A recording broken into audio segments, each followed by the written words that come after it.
I think the main characteristic I've always tried to live by is to be a good listener. It's not often a characteristic you would necessarily think of for leaders, because you think their role is to communicate and all those other things, which of course it is, but I think there's particularly in today's world, when any leader can't know everything. So if our characterization of leaders in the past were they were the ones at the top, they had to kind of tell everybody else what to do, that world is gone, and one of the most important attributes there is therefore is an ability to listen and to understand and to make judgments having listened. And I think it also speaks therefore to a notion of a little bit of humility, which is not a bad thing in a modern leader either. I look to all sorts of places. I'm a curious person, and I think it's really important. It doesn't matter where you are, at what level or stage of your career. I think curiosity is a really important thing. And if you're curious, you can find inspiration from all sorts of sources. I mean, in my job, I get inspiration from some of the great leaders of the past, whether it be a Gandhi or a Churchill, but I equally get inspiration from young people who are coming into work with perhaps different frames of reference, different views of the world. So I think in very simple terms, I get inspiration from all sorts of places. And then the other attribute one would talk about in terms of inspiration is your kind of internal motivations and drivers, which is something I've often been asked about and find a little curious as to what it is that drives me. But in the end, as I said, I think it's this notion of curiosity. I think it is a really important thing about leadership is to understand that you are continually growing and continually learning. And it comes back to my notion of curiosity. I think every good leader, at any level, any stage, is about continually learning. And I've often said to people that I would stop doing something the day I felt I wasn't learning anything, and I've never found that. And particularly in my role today, I literally learn every day. I get the opportunity to meet a lot of different people, talk about a lot of different things, and I'm learning every day. So that is the absolute essence of leadership and leadership development, keeping an open mind, recognizing and being curious about things, learning, looking for different sources of inspiration and ideas, and then forming your own point of view and sense of direction from that.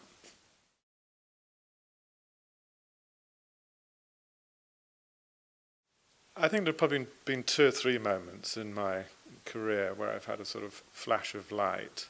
But I think like most people, I would say it wasn't like I knew exactly what I was going to do for the rest of my career. And I think particularly in today as well, for young people coming into the world of work, things are changing so much. It's very hard to say exactly where my career might go. But my flashes were, when I was leaving university, I recognized that I wanted to work in business, but I could see that technology, computers, were going to really change the face of business. And I've always been fascinated by change. So I wanted to work in a space that brought technology and business together, and I was very lucky to end up in a big consulting business, which today is known as Accenture. So that was a sort of flash of light. I think the other flashes of light I've always had is to put myself forward for things, to try something different. It's very easy to get, either because you're not confident or you're happy where you are or whatever, not to stretch yourself. And so those have always been my other flashes, is when I have an opportunity or I see an opportunity that I think, now that might be interesting, it would stretch me in a different direction, give me another opportunity, then I try to go and grab it. Might not always succeed, but if you don't try, you never will succeed. So I think those would be the things, but it's certainly not saying I plotted it all out from the age of 21 or whatever, and I don't think anybody, well, very few people I've ever met think like that. So then this idea of seizing opportunities becomes even more important. Yeah, I think there are a number of things. I mean, the first of all, I look for sort of notions of character. I mean, what else have they done besides academic excellence? It would be, for example, volunteering, social action, or having done a gap year and done some interesting things. Also with some understanding of the world of work, which in today's world I think is more and more important. We talk about employability skills and things like that. So those would be attributes which you could define in looking for a more rounded individual, and then looking for these different things, so bits of work experience, understanding something in the world of work, volunteering or whatever, other things that have helped them round out. Secondly, I would say I look for people who have got a curiosity and who are able to think for themselves and to challenge. Because particularly in today's world, we all talk about a post-truth world. I mean, the need for people to think critically, to challenge, to help formulate their own ideas of things is really, really important. And I don't think that's about an age thing. I think you can do it at any age. And most businesses today require those sorts of skills because the world of work is more unpredictable. So it can't just be following the same old, or because we've always done that, and that's going to be the way to do it in the future. And I think the good thing about many young people today is they are more challenging. They don't always take things for granted. They often say, and I've recruited graduates for many years, just because you've always done that doesn't mean to say that we're going to do that. And I think that's right. So that ability to be curious, to be challenged, a little bit challenging perhaps, to have an opinion, and to seek, out different ideas are all parts of what I think is needed in any successful employee in any organization today.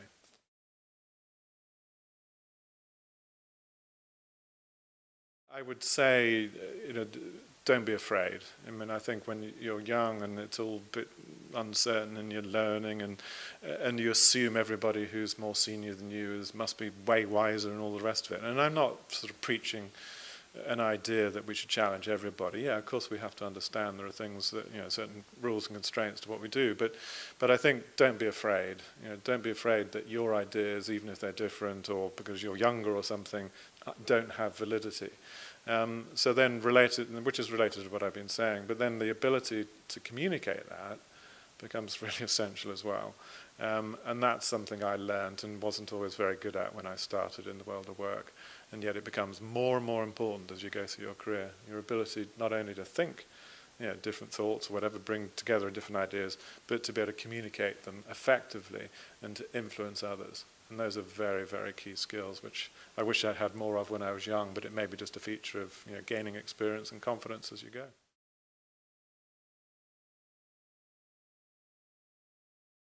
I think universities, of course, have a huge role in helping to expand people's minds in the simplest sense. I mean, higher education is an amazing opportunity to explore different things, not just academic, but other things as well. And it's so important that young people take that opportunity. So certainly as an employer or a business leader, that's what I would look for. As I said, I'd be looking for graduates who've taken those opportunities, expanded their minds, learnt how to learn, learnt how to think and how to think critically, and learnt, to some degree also how to communicate.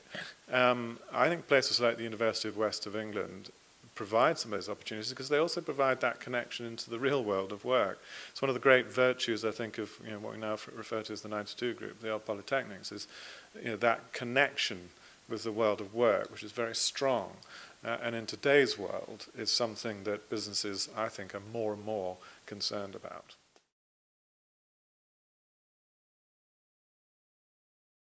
Young Enterprises, it's known in the UK, and some of the students may have gone through it in some of their schools, and indeed it works at university level as well.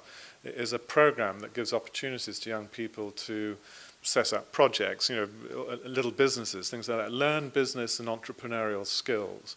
And then they will often be tutored and mentored by people in work, business leaders, if you will.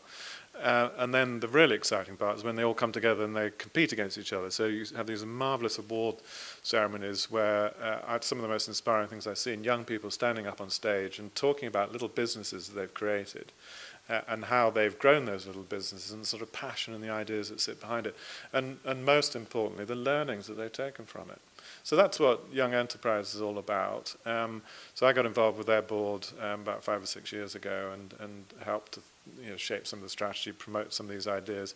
But it's a wonderful way in which young people can, in a fairly safe environment, build a little business, learn entrepreneurial skills and basic business skills, which I think are immensely valuable in their ongoing careers, whatever they do.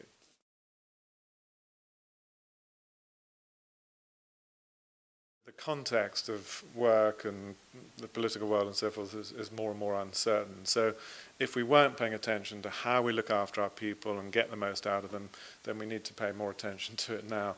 I mean, there's a very old saying, which has got a very hackneyed phrase, that people are our most important assets, but they genuinely are. Now, part of the challenge is business over the last several decades hasn't always treated people like they're the most important assets. We've tended to create work environments can be quite rather command and control and rule-bound and all these other things, which don't get the best out of people.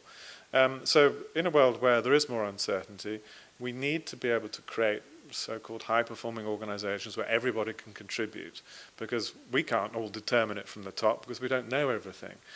So the need to get people engaged, hear their voice, connect people, support them and all these other things, build diversity in our workforces, are important for so many reasons, but the first is it creates better business because you're going to get more innovation, more ideas, you're going to build more agile and responsive businesses. Secondly, you build more responsible businesses too, and my goodness, that's important today.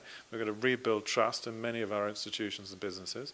So more responsible businesses, which are making the best, therefore, of their people asset. But somebody told me a long time ago that there are only two things you have in business anyway. One's people and the other's money. We spend a lot of time worrying about the money. We now need to spend more time worrying about the people as well.